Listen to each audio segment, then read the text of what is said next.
북한 공군 소좌 2명이 새벽 5시 23분 미그 19 전투기를 몰고 하늘로 떠올랐습니다. 목적지는 남쪽 대한민국이었습니다. 북한군은 즉시 격추 명령을 내렸고 지대공 미사일이 발사됐습니다. 과연 이들은 3분이라는 짧은 시간 안에 휴전선을 넘을 수 있었을까요? 그리고 이들이 목숨을 걸고 탈출을 결심한 이유는 무엇이었을까요? 지금부터 그 이야기를 들려드리겠습니다. 이 영상이 도움이 되셨다면 구독과 좋아요 부탁드립니다. 소좌 동무 박대윈의 딸이 죽었습니다. 2000년 겨울 어느 날 아침 부대 막사로 뛰어온 병사가 숨을 헐떡이며 외쳤습니다.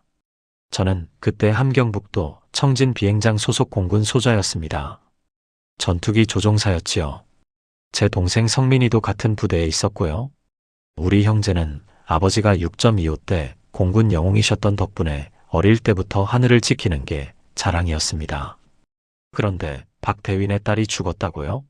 아니, 그 꼬마가 며칠 전만 해도 부대 앞마당에서 깡충깡충 뛰어다니던 그 7살짜리 아이 말입니까? 저는 얼른 장례식장으로 달려갔습니다.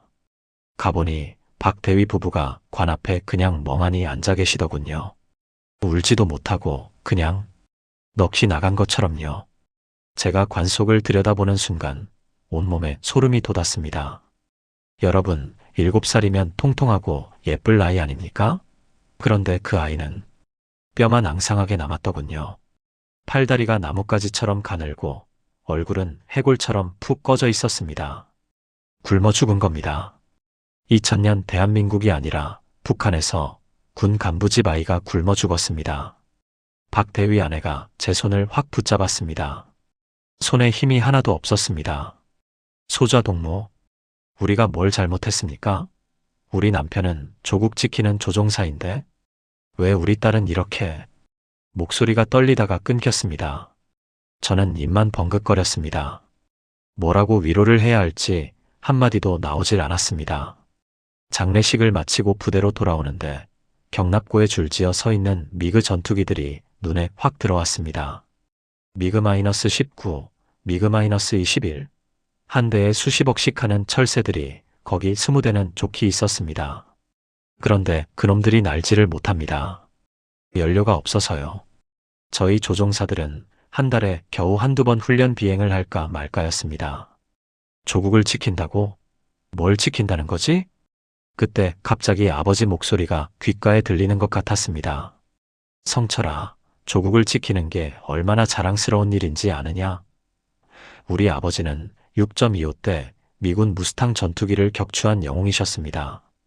그런데 아버지가 목숨 바쳐 지킨 이 나라가 지금 7살 어린아이를 굶겨 죽이고 있습니다. 그날 저녁 집에 들어서니 아내가 부엌에서 옥수수죽을 끓이고 있었습니다. 옥수수죽. 그게 저녁이었습니다. 군 간부집 저녁이요. 13살 난 제 아들 철수가 그 죽을 후루룩 소리내며 먹고 있었습니다. 배가 얼마나 고팠으면 그렇게 급하게 먹는지요? 아이 팔뚝을 보니 박대위 딸처럼 가늘어지고 있었습니다. 그 순간 머릿속이 하얘졌습니다. 우리 아들도 저렇게 되는 건 아니겠지? 아내가 제 얼굴을 들여다봤습니다. 여보, 왜 그래요? 안색이? 저는 고개를 저었습니다. 말할 수가 없었습니다. 오늘 본 그 작은 관 속 아이 얘기를 어떻게 입 밖에 낼 수 있겠습니까? 그날 밤 잠이 안 왔습니다. 천장만 뚫어지게 쳐다보고 있는데 문득 이런 생각이 들었습니다. 이게 나라냐? 이게 정말 나라냐?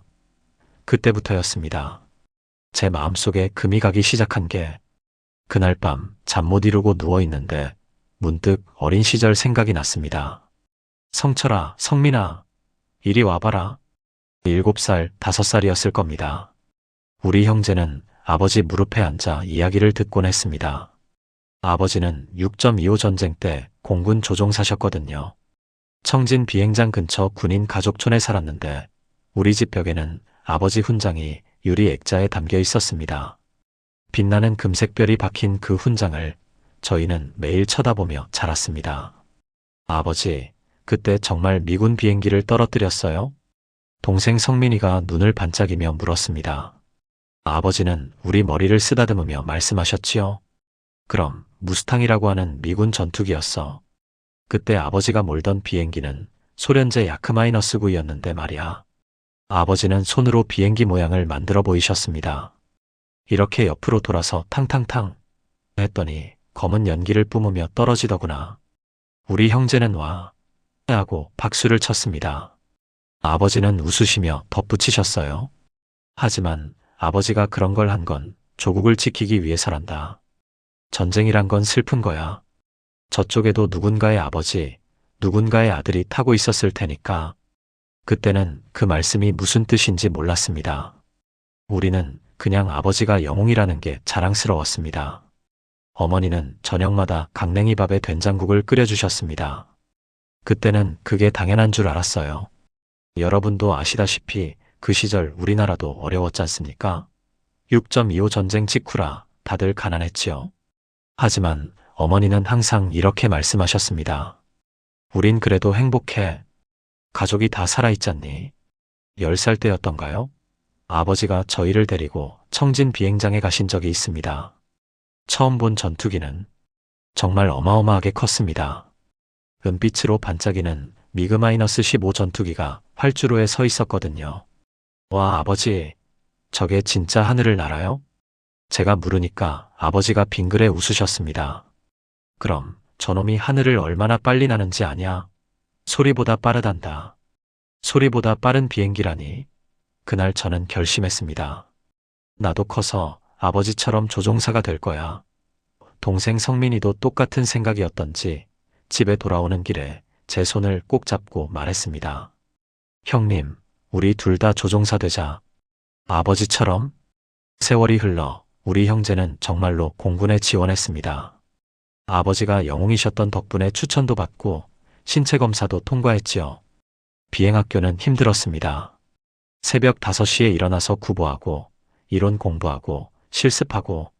하지만 처음 훈련기 조종석에 앉았을 때, 하늘로 떠올랐을 때 그 느낌이란, 구름 위를 나는 기분은 말로 표현할 수가 없었습니다. 형님, 우리 해냈습니다. 1990년대 초반 우리 형제가 정식 조종사 배치를 받던 날 성민이가 제 어깨를 탁 쳤습니다. 아버지는 그날 정말 기뻐하셨어요. 군복 입은 두 아들을 보시며 눈물까지 글썽이셨지요. 어머니는 우리 손을 꼭 잡고 말씀하셨습니다. 너희 아버지가 평생 바라던 게 이거란다. 너희가 아버지 대를 이어 조국을 지키는 거. 그때는 정말 자랑스러웠습니다. 부대에서도 김일성 영웅의 아들들이라고 인정받았고 동료들도 우리를 존경했습니다. 훈련 비행을 할 때마다 아버지, 보고 계세요? 아들이 하늘을 날고 있습니다. 하고 속으로 외쳤지요. 하지만 그게 언제까지였을까요? 1990년대 중반부터 뭔가 이상해지기 시작했습니다. 연료가 부족하다며 훈련 횟수가 줄어들었고 배급도 제대로 안 나왔습니다. 처음에는 일시적인 어려움이겠지 했는데 점점 더 심해지더군요. 그러다가 1998년 아버지가 돌아가셨습니다. 폐렴이었는데 약이 없어서 임종 직전 아버지가 제 손을 잡고 말씀하셨습니다. 성철아, 조국을 잘 지켜라. 저는 고개를 끄덕였습니다. 하지만 가슴 한편이 먹먹했습니다. 아버지, 제가 지금 뭘 지키고 있는 걸까요? 여보, 큰일 났어요. 2003년 어느 겨울밤, 아내의 다급한 목소리에 잠에서 깼습니다. 시계를 보니 새벽 2시였습니다. 아내가 아들 철수를 안고 있었는데 아이 얼굴이 새하얗게 질려 있었습니다. 철수가 숨을 제대로 못 쉬어요. 저는 벌떡 일어나 아들을 안았습니다. 몸이 차갑고 맥박이 약했습니다. 16살 아이가 깡마른 할아버지처럼 가벼웠습니다. 영양실조였습니다. 며칠째 제대로 못 먹더니 결국 쓰러진 겁니다. 병원에 가야 해. 하지만 한밤중에 어떻게 병원을 갑니까? 전화도 제대로 안 되고 차도 없고 병원 가봤자 의사는 있어도 약이 없습니다. 저는 미친 듯이 이웃집 문을 두드렸습니다. 같은 부대 최소장의 집이었어요. 최소자 동무. 최소자가 부스스한 얼굴로 문을 열었습니다. 제 얼굴을 보더니 놀라며 물었지요. 무슨 일이요, 김소자? 우리 아들이 쓰러졌소.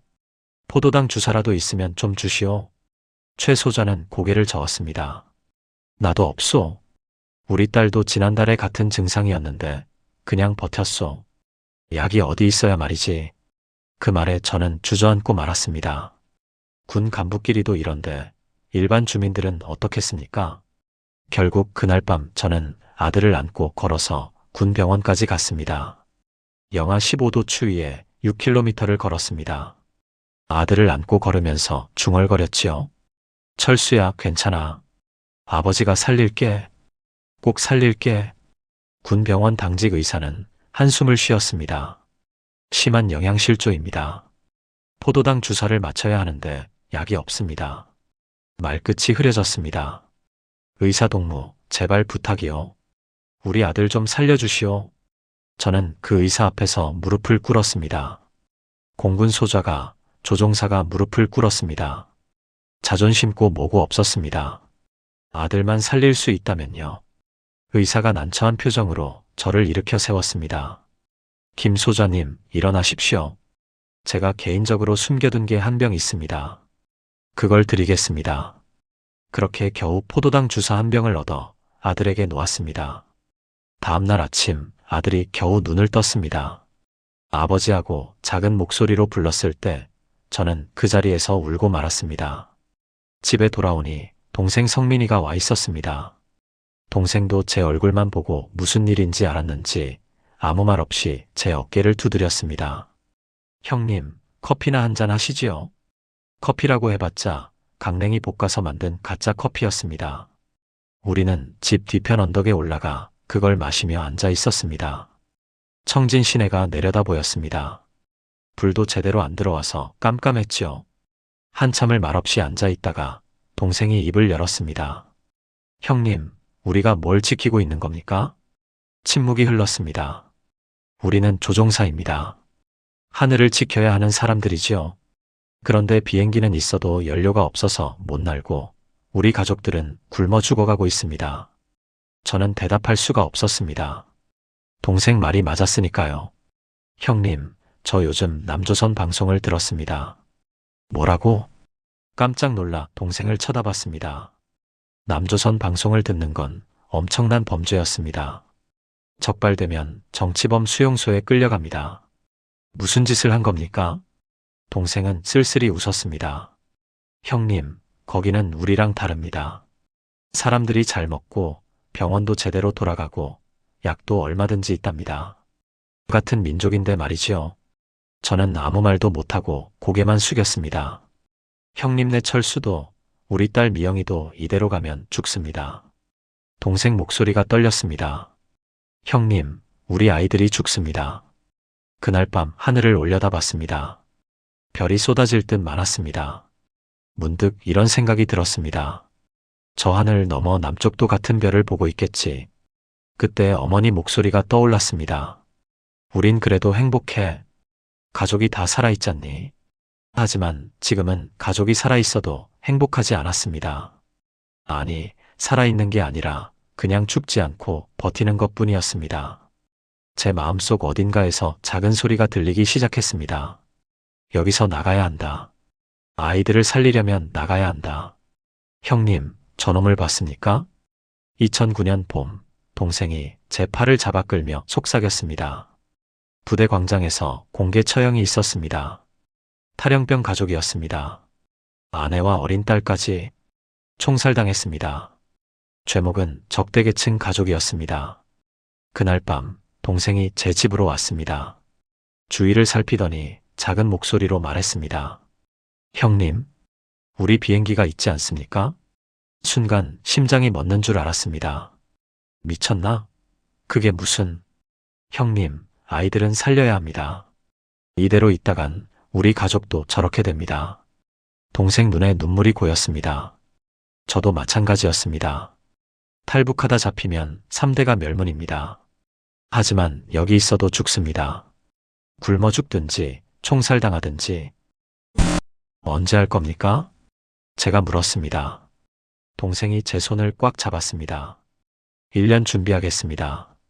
날씨, 레이더, 연료 완벽하게 준비해서 그날부터 우리는 은밀하게 준비했습니다. 기상 자료를 모으고 레이더 배치를 외우고 남쪽 루트를 연구했습니다. 훈련 비행 때마다 휴전선 방향을 머릿속에 새겼지요. 가장 힘든 건 가족들에게 말 못하는 것이었습니다. 아내에게도 아이들에게도 비밀이었습니다. 만약 들키면 우리만 죽는 게 아니니까요. 2010년 가을 드디어 날짜를 정했습니다. 10월 중순 날씨가 좋은 날로요. 전날 밤 어머니를 찾아갔습니다. 이른이 넘으신 어머니는 허리가 굽어 계셨습니다. 저는 아무 말도 못하고 그냥 어머니 손을 잡았습니다. 성철아, 무슨 일 있니? 아니요, 어머니. 그냥 보고 싶어서요. 어머니는 제 머리를 쓰다듬으셨습니다. 어릴 때처럼요. 우리 아들 고생이 많지? 저는 고개를 숙였습니다. 어머니, 용서하십시오. 저는 내일 어머니를 버리고 갑니다. 집에 돌아와 자는 아들 얼굴을 봤습니다. 17살 아직 어린 얼굴입니다. 철수야, 아버지가 너를 살릴게. 죽어도 살릴게. 새벽 4시 동생에게서 연락이 왔습니다. 형님, 준비됐습니까? 그럼 내일 하늘에서 봅시다. 전화를 끊고 창밖을 봤습니다. 동쪽 하늘이 밝아오고 있었습니다. 내일이면 저 하늘을 날아 남쪽으로 갑니다. 살기 위해서 미그 205, 206 이륙허가 2010년 10월 어느 날 새벽 5시 23분 저와 동생은 미그-19 전투기 2대에 올랐습니다. 오늘 훈련 비행이라고 보고했지요. 손이 떨렸습니다. 헬멧 속에서 심장 뛰는 소리가 쿵쾅쿵쾅 들렸습니다. 활주로를 달렸습니다. 엔진 굉음이 귀를 찢었습니다. 그리고 떴습니다. 바퀴가 땅에서 떨어지는 순간 이제 돌이킬 수 없다는 생각이 들었습니다. 5시 26분 정해진 항로에서 벗어났습니다. 남쪽으로 휴전선으로 미그 205 즉시 복귀하라. 관제탑에서 고함이 들렸습니다. 저는 무전기를 껐습니다. 5시 27분 레이더에 포착됐습니다. 격추 준비. 지상에서 미사일 발사 준비에 들어갔다는 걸 알았습니다. 저는 조종관을 꽉 쥐고 최대 속도로 날았습니다. 마하 0.9 소리만큼 빨리. 형님, 미사일입니다. 동생의 다급한 목소리가 들렸습니다. 뒤를 보니 하얀 연기를 내뿜으며 무언가가 따라오고 있었습니다. 지대공 미사일이었습니다. 지그재그로 날아. 고도 낮춰. 저는 고함쳤습니다. 비행기를 좌우로 흔들며 산을 타고 낮게 날았습니다. 미사일이 스쳐 지나갔습니다. 간발의 차였습니다. 5시 29분 앞에 강이 보였습니다. 휴전선입니다. 동생, 보이나? 예, 형님, 대한민국입니다. 그 순간 2번째 미사일이 발사됐습니다. 10초 후면 명중합니다. 하지만 우리는 이미 휴전선을 넘고 있었습니다. 우리가 해냈다. 턱 밑으로 눈물이 주르륵 흘렀습니다. 헬멧 안이 눈물로 뒤범벅이 됐습니다. 뒤에서 폭발음이 들렸습니다. 미사일이 허공에서 터진 겁니다. 우리는 살았습니다. 3분. 딱 3분 만에 우리는 지옥에서 탈출했습니다. 미확인 전투기, 즉시 응답하라. 휴전선을 넘자마자 한국어로 된 경고가 들렸습니다. 레이더에 2개의 점이 빠르게 접근했습니다. 대한민국 공군 F-15K 전투기였습니다. 대한민국? 우리는 귀순합니다. 저는 미친 듯이 외쳤습니다. 하지만 대답이 없었습니다. 한국군 조종사는 우리를 북한 도발로 보고 있었습니다. 당연했지요. 북한 전투기가 갑자기 남쪽으로 날아왔으니까요. 반복합니다. 우리는 탈북 조종사입니다. 격추하지 마십시오. 제 목소리가 갈라졌습니다. F-15K가 우리 옆으로 바짝 붙었습니다. 조종석 안한국 조종사와 눈이 마주쳤습니다. 그의 손가락이 무기 발사 버튼 위에 있었습니다. 형님, 저놈이 우리를 겨누고 있습니다. 동생의 비명이 들렸습니다. 저는 두 손을 들어 올렸습니다. 조종관에서 손을 떼고 항복 의사를 보인 겁니다. 비행기가 흔들렸지만 상관없었습니다. 우리는 무기가 없습니다. 가족을 살리려고 왔습니다. 그때였습니다. 한국군 무전에서 목소리가 들렸습니다. 귀순 의사 확인. 강릉 공군기지로 유도하겠다. 따라오라. F-15K가 앞으로 나가며 길을 인도했습니다. 저는 그 뒤를 따랐습니다. 온몸에서 힘이 빠졌습니다. 동생, 들리나? 예, 형님. 우리가 해냈다. 정말로 해냈어. 동생 목소리도 떨렸습니다. 예, 형님. 이제 아이들이 살 수 있습니다. 강릉기지 활주로가 보였습니다. 소방차, 구급차, 군인들이 줄지어 서 있었습니다. 착륙했습니다. 바퀴가 땅에 닿는 순간 저는 조종석에서 주저앉고 말았습니다. 고맙습니다, 하느님. 고맙습니다. 비행기 문이 열렸습니다.